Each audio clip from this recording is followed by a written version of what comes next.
Well, hello everyone.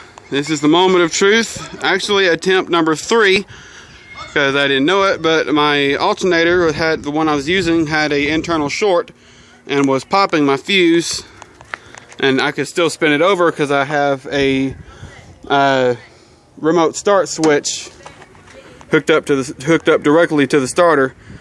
So I got a feeling it's gonna light immediately off when I hit that button.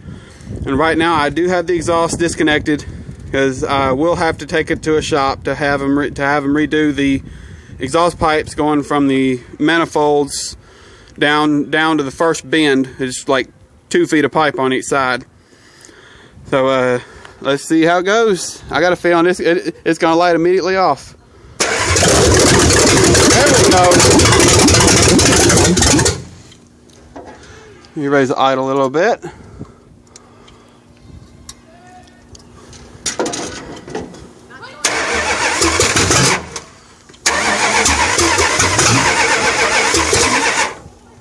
Bring it timing down a little bit.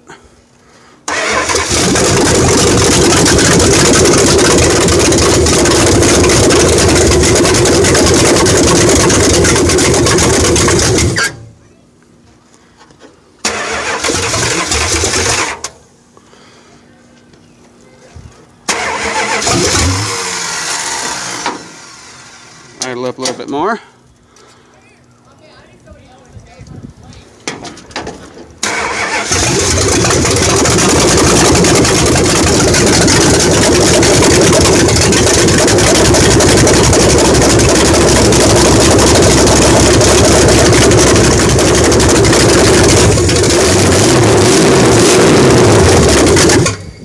Okay, there you go. I still have some tweaking to do. I'm gonna try to get everything fine-tuned and get the cam broken in. But there you go. There's the first crank up. We'll see y'all later.